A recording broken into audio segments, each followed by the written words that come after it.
سیدنا عیسیٰ علیہ السلام کے زمانے اقدس میں ایک بادشاہ تھا مشرکوں کا جس کا نام تھا نمرود. وہ اس زمانے میں بادشاہ تھا. بتوں کی پرستش کرتے تھے. ابراہیم خلیل اللہ کو بتوں کی پرستش سے نفرت تھی. ابراہیم خلیل اللہ کو بتوں سے نفرت تھی. ابراہیم خلیل اللہ اللہ کی ذات میں کسی کو شریک نہیں کرتے تھے. اللہ وحدہ لا شریک ہے. تو جب جوان ہوئے آنکھ کھولی, لوگوں سے کہا کیا کرتے ہو, یہ کیا خرافات ہے, اپنے ہاتھ سے بناتے ہو مورتیاں اور اپنی ہاتھ سے بنا کے ان کی پوجا شروع کر دیتے ہو. جب پرانی ہو جاتی ہیں تو توڑ تاڑ کے کوڑے میں پھینک دیتے ہو, پھر نہیں رکھ دیتے ہو. کیا تماشا ہے یہ, کیسے تم ان کو سجدے کرتے ہو جو تم کو نہ تو سنتے ہیں نہ دیکھتے ہیں, نہ ان میں کوئی جان ہے, روح ہے, اور تمہارے ہی ہاتھ کے بنائے ہوئے ہیں. پھر تم ان کو پوچھتے ہو اور تم سمجھتے ہو تم کو سب کچھ دے دیں گے. تم سے زیادہ بے عقل بھی کوئی ہے. بہرحال یہ بحث چلتی رہتی تھی. ابراہیم خلیل اللہ علی نبینا علیہ الصلوۃ والسلام نے کہا اچھا. ایک دن وہ انتظار میں تھے. قرآن مجید و فرقان حمید میں 17ویں سپارے میں تفصیل سے, سورۃ الانبیاء میں تفصیل سے اس کا ذکر فرمایا. ایک دن وہ میلے ٹھیلے میں کہیں گئے ہوئے تھے شہر سے باہر. ابراہیم خلیل اللہ نے بت خانے میں داخل ہو کر ایک ایک کر کے بت کو, کسی کی ناک, کسی کا ہاتھ, کسی کی زبان, کسی کا ہونٹ, کسی کا پیر توڑ دیا. کلہاڑی جو تھی وہ بڑے بت کے ساتھ رکھ دی. اب یہ لوگ میلے ٹھیلے سے واپس آئے. انہوں نے دیکھا کہ کیا ہوا بھائی, کسی بت کی ناک کٹی ہوئی ہے, کسی کا کان پھوٹا ہوا ہے, کسی کا کان کٹا ہوا ہے, کسی کی آنکھ پھوڑی ہوئی ہے, کسی کا ہاتھ ٹوٹا ہوا ہے, کسی کا پیر ٹوٹا ہوا ہے. بھائی کیا ہو گیا, یہ کس نے کیا ہوگا؟ انہوں نے کہا بتوں کا دشمن تو ایک ہی ہے, وہ ابراہیم ہے. اس سے چل کے پوچھتے ہیں. وہ آئے. قرآن مجید و فرقان حمید اس مکالمے کو قرآن میں نقل فرماتا ہے. گفتگو ہوئی. من فعل هذا بآلہتنا یا ابراہیم, اے ابراہیم من فعل هذا, یہ کس نے کیا ہے, بآلہتنا ہمارے معبود, من فعل هذا بآلہتنا ابراہیم.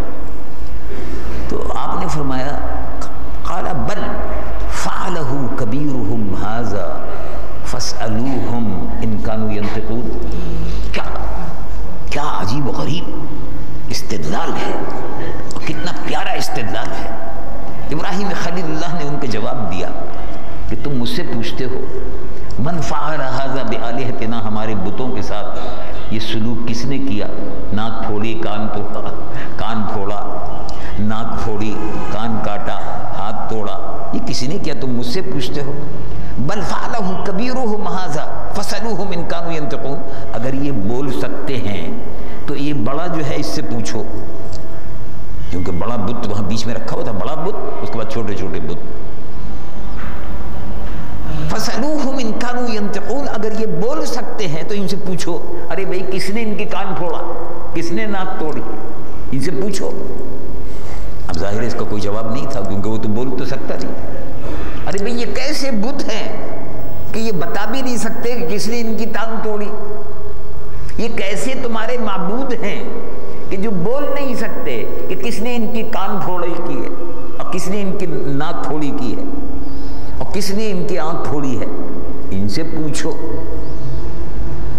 رب العالمین جل جلالہ عما نوالہ ارشاد فرماتا ہے بل فعلہ کبیرہم ھذا فاسألوہم ان کانوا ینطقون.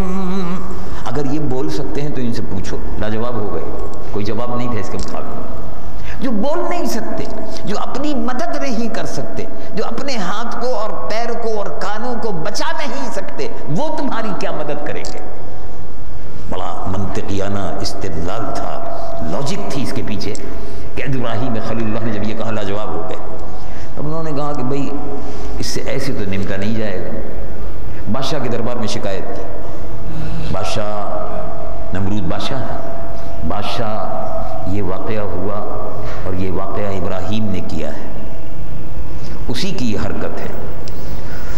بادشاہ نے کہا کہ پھر ایسا کرو کہ اس کو آگ میں جلا دو، ابراہیم کو آگ میں جلا دو۔ اور آگ میں جلانے کے لیے یہ نہیں ہے کہ چھوٹی موٹی آگ جو ہے اس کو جلاؤ، نہیں، تاکہ ساری دنیا تماشا دیکھے، عرب بابل کے رہنے والے، شہر اور دیہات کے رہنے والے، سب کو پتہ چلے کہ بتوں کی توہین کرنے کی سزا کیا ہوتی ہے۔ کہا بالکل ٹھیک، بادشاہ کا حکم تھا۔ وہ کہا لکڑیاں جمع کرو، جنگل کے جنگل کاٹے گئے، لکڑیاں جمع کی گئی۔ مفسرین نے، محدثین نے اسی بڑی تفصیل بیان کی، میں مختصر ذکر کرتا ہوں، اس کے بعد پھر آگے چلتا ہوں، اس کی زیادہ تفصیل میں نہیں جاتا۔ مختصر بات یہ ہے کہ آگ جو ہے وہ جلائی رہی، جلتی رہی، لکڑیاں اس میں ڈالتے رہے، آگ کے شعلے بلند ہوتے رہے، اتنے بلند ہوئے کہ پرندوں نے اوپر اڑنا چھوڑ دیا۔ اس خطے میں اس کی گرمی اور حدت کی وجہ سے پرندے بھی جل کے مر جاتے تھے، اوپر اڑنا چھوڑ دیا۔ آگ جب خوب اچھی طرح سے دہک گئی تو ایک مچان، اونچی سی تیار کی گئی مچان، جھونپڑی ایسی، بڑی بڑی لکڑیوں کے اوپر وہ مچان، اور اس مچان پر ابراہیم خلیل اللہ کو کھڑا کیا گیا، اور ان سے کہا گیا کہ اب ہم آپ کو اس آگ میں جلائیں گے، یہ سزا ہے آپ کی کہ آپ نے ہمارے بتوں کی آنکھیں اور ناکیں اور ہاتھ پیر توڑے، اس کی اب یہ سزا ہے۔ انہوں نے کہا کوئی بات نہیں، مجھے منظور ہے، آگ میں ڈال دو۔ آگ میں وہ پھینکنے والے تھے، اب جیسے ہی پھینکا جبرائیل ایک دم تشریف لائے، اور کہا فرمائیے، ابھی آگ میں تو گرنا تھا کیونکہ آگ تو بہت میلوں تک پھیلی ہوئی تھی، اور اس میں اب گرنے والے تھے، اور بہت اونچی مچان سے نیچے گر رہے تھے۔ جبرائیل تشریف لائے اور انہوں نے عرض کیا کہ میرے لیے کوئی خدمت؟ میں جبرائیل ہوں، ظاہر ہے پیغمبر برحق تو پہچانتے تھے جبرائیل ہیں، میرے لیے کوئی خدمت؟ ان کا اللہ کوئی نہیں، کوئی بات کہنی ہے؟ اللہ رب العالمین جل جلالہ و نوالہ نے حکم فرمایا، میں آپ کی خدمت میں حاضر ہوں، حکم فرمائیے۔ اما من کا، تم سے کچھ نہیں کہنا۔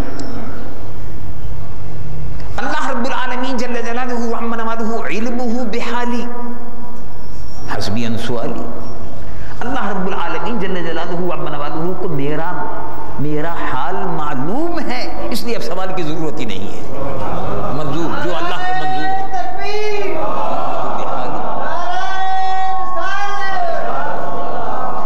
علمہ بحالی حسبی عن سوالی، سوال کرنے کی ضرورت نہیں، اللہ کو معلوم ہے، اللہ کو معلوم ہے، میرے رب کو معلوم ہے۔ خلیل اللہ، اللہ کے دوست کو معلوم تھا کہ یہ امتحان ہو رہا ہے، تو اللہ رب العالمین جل جلالہ و نوالہ سے جبرائیل نے جا کے عرض کیا کہ اے اللہ، ابراہیم خلیل اللہ کہتے ہیں علمہ بحالی حسبی ان سوالی، اللہ کو معلوم ہے۔ فرمایا جاؤ، آپ کو ہم حکم دیتے ہیں۔ اب یہ درمیان کا وقفہ ہے، یہ تو منٹوں کا معاملہ ہے، بس اب آگ میں گرنے والے ہیں۔ رب العالمین جل جلالہ و نوالہ ارشاد فرماتا ہے، قلنا، اے محبوب ہم نے کہا، قلنا ہم نے کہا، ہم نے ارشاد فرمایا، قلنا یا نار کونی بردن وسلاما علی ابراہیم، اے آگ ٹھنڈی ہو جا۔ اب آپ غور فرمائیے، آگ کہیں ٹھنڈی ہوتی ہے؟ آگ کا کام تو جلانا ہے، لیکن اللہ کا حکم تھا، اللہ کا حکم تھا، آگ کی جو تاثیر تھی جلانے کی وہ ختم ہو گئی، حکم الہی، جلاؤ نہیں، بردن ٹھنڈی ہو جا، مگر ایسی ٹھنڈی بھی نہ ہو کہ جو ٹھنڈ باعث تکلیف ہو، باعث تکلیف بھی ہوتی ہے، زیادہ ٹھنڈی اگر ہو، یعنی برف میں اگر آدمی ہو، اتنا ٹھنڈا ہو، برف ڈیپ فریزر جیسا ہو، تو ظاہر تکلیف تو ہوگی. ڈیپ فریزر میں کسی آدمی کو ڈال دیا جائے، اتنی ٹھنڈی ہو جائے، تکلیف تو ہوگی. لیکن ارشاد فرمایا ساتھ ساتھ یا نارو کونی بردن، ٹھنڈی ہو جائے، وسلامن، اور سلامتی کا باعث بن جا، یعنی کوئی تکلیف نہ پہنچے ہمارے دوست کو. ابراہیم خلیل اللہ کو کوئی تکلیف نہ پہنچے، آگ ٹھنڈی ہو گئی. ابراہیم خلیل اللہ کے لیے ٹھنڈی ہو گئی. آگ میں جیسے گر رہے تھے، فرشتوں نے اپنے پروں پر اٹھا لیا، آگ پر رکھ دیا، آگ ٹھنڈی ہو گئی. بتانا یہ تھا کہ اللہ رب العالمین جل جلالہ عما نوالہ امتحان دیتے، اہل ایمان کا امتحان لیتے، اللہ سے محبت کا امتحان لیتے. کتنی محبت ہے، اللہ کی محبت میں اپنی جان بھی قربان کرتے ہو یا نہیں کرتے؟ اللہ کی محبت میں اولاد اور اعزہ اور اقارب کو قربان کرتے ہو یا نہیں کرتے؟ چنانچہ اسی لیے قرآن مجید و فرقان حمید میں اللہ رب العالمین جل جلالہ عما نوالہ ارشاد فرماتا ہے قل، اے محبوب فرما دیجیے. اب یہ مسلمانوں سے خطاب ہے، ہم گناہگاروں سے خطاب ہو رہا ہے، مجھ جیسے گناہگاروں سے خطاب ہو رہا ہے. رب العالمین جل جلالہ عما نوالہ ارشاد فرماتا ہے قل ان کان آباؤکم وابناؤکم واخوانکم وازواجکم وعشیرتکم واموال اقترفتموها وتجارۃ تخشون کسادها ومساکن ترضونها احب الیکم من اللہ ورسولہ وجہاد فی سبیلہ. اے محبوب فرما دیجئے، 9 چیزیں بیان فرمائیں. اے محبوب فرما دیجئے، قل، آپ فرما دیجئے، ان کان آباؤکم، اگر تمہیں اپنے باپ زیادہ پیارے ہیں، وابناؤکم، اور بیٹے زیادہ پیارے ہیں، اولاد زیادہ پیاری ہے، اور بھائی واخوانکم، اور بھائی زیادہ پیارے ہیں، وازواجکم، اور بیویاں اگر زیادہ پیاری ہیں، وعشیرتکم، اور خاندان اور قبیلے وہ زیادہ پیارے ہیں، واموال اقترفتموها، اور وہ مال جو تم نے جمع کیا ہے وہ زیادہ پیارا ہے، مال و دولت،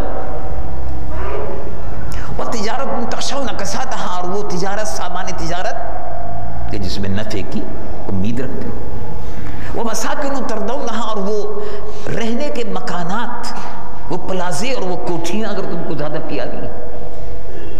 احب الیکم من اللہ ورسولہ، اگر اللہ سے اور اس کے رسول سے زیادہ محبوب ہیں، یعنی جان قربان نہیں کرنا چاہتے، بال بھی قربان نہیں کرنا چاہتے، بیوی بچوں کو بھی قربان نہیں کرنا چاہتے، اولاد کو بھی قربان نہیں کرنا چاہتے، مال کو بھی قربان نہیں کرنا چاہتے، اپنی بلڈنگوں اور اپنے مال و دولت کو بھی قربان نہیں کرنا چاہتے، اور ان سب سے محبت اللہ اور اللہ کے رسول سے زیادہ محبت ہے. مال سے اللہ کے مقابلے پر مال سے زیادہ محبت، رسول اللہ کے مقابلے پر اولاد سے زیادہ محبت، تو کیا ہوگا؟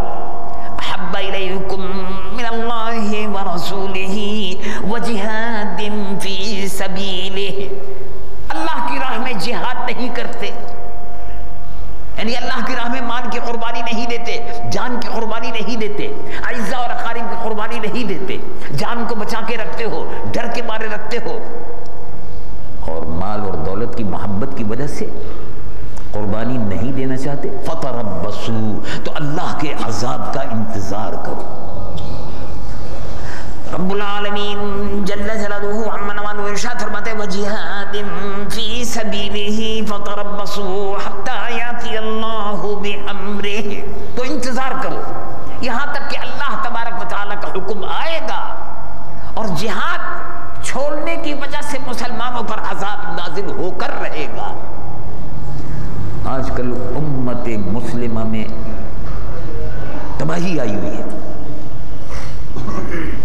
اس کی وجہ ہے جہاد چھوڑ دیا، جہاد سے ڈرتے ہیں. جہاد کے متعلق یہ کہتے ہیں کہ صاحب ہم کوئی خدائی فوجدار چھوڑیں گے، ہم کو کیا ضرورت پڑی ہے کہ پرائے پھٹے میں پیر اڑاتے پھرے. افغانستان میں پرائے پھٹے میں پیر اڑانے کی کیا ضرورت ہے؟ بعض لوگ کہتے ہیں کشمیر میں پرائے پھٹے میں پیر اڑانے کی کیا ضرورت ہے؟ کوئی خدائی فوجدار تھوڑا ہی ہے۔ اچھا بھئی اگر خدائی فوجدار آپ نہیں ہیں اور کسی ملک کے معاملے میں مداخلت نہیں کرنی چاہیے، مسلمانوں کی قیامت گزرتی ہے تو چپکے سے آرام سے برداشت کر لیں، اور پرائے پھٹے میں پیر نہیں اڑانا چاہیے اور خدائی فوجدار نہیں بننا چاہیے، تو پھر امریکہ کے ساتھ کولیشن کی کیا ضرورت ہے؟ اس میں کیوں ساتھی بن گئے؟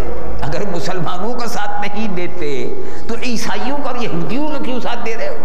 اس میں پرائے پھٹے میں کیوں پیر اڑا رہے ہو؟ کیوں خدائی فوجدار بن گئے؟ آپ کے ساری دنیا کے اندر دہشت گردی کے خلاف ہم جہاد کر رہے ہیں۔ جہاد کا مفہوم لوگوں نے غلط لے لیا، حدیث کا مفہوم غلط لے لیا، حدیث کا مفہوم غلط لے لیا۔ حضور پر نور سید العالمین محمد الرسول اللہ صلی اللہ علیہ وسلم نے علماء سو، وہ علماء جو حدیث کی تشریح اپنے ذاتی منفعت کی خاطر لوگوں کو خوش کرنے کے لیے اور انعام حاصل کرنے کے لیے قرآن کی غلط تعبیر و تفسیر کرتے ہیں، انہی کے متعلق علامہ اقبال نے کہا مجھے تفسیر آتی ہے، اپنا مدعا کہیے۔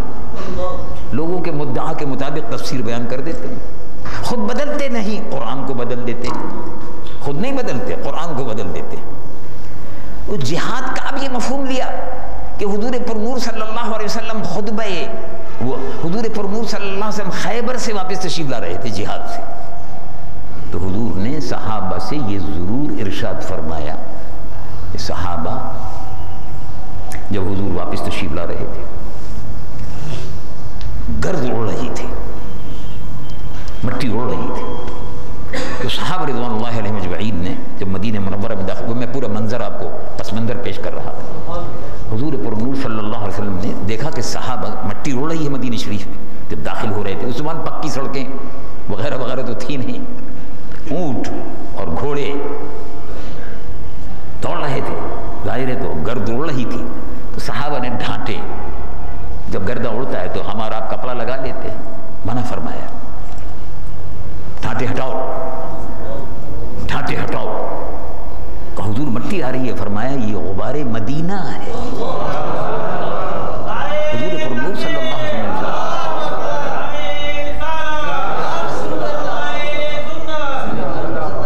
یہ غبار مدینہ ہے، اور غبار المدینہ شفاء من البرص والجذام، مدینے کی مٹی میں برس اور جذام کے لیے شفا ہے، اس کو اپنی ناک میں جانے دو، اس کو اپنے جسم میں مدینے کی مٹی کو داخل ہونے دو۔ یہ مدینہ منورہ کے میں داخلے کے آداب حضور نے صحابہ کو تلقین فرمائے۔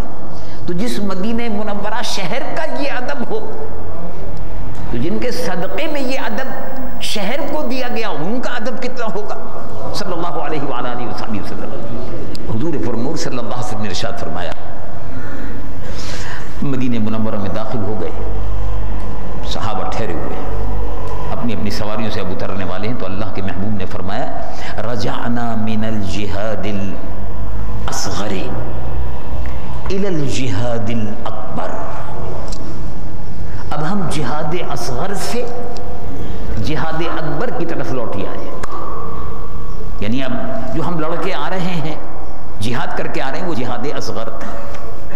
اب رجعنا من الجہاد الاصغر الى الجہاد الاکبر، اب ہم جہاد اکبر کی طرف آ گئے۔ لوگوں نے اس سے کیا مفہوم لیا؟ خوشامدیوں نے، درباریوں نے اس سے کیا مفہوم لیا؟ اس کا مفہوم یہ لیا کہ جہاد ختم ہو گیا، اور جہاد اکبر یہ ہے، جہاد اکبر یہ ہے کہ آرام سے بیٹھو،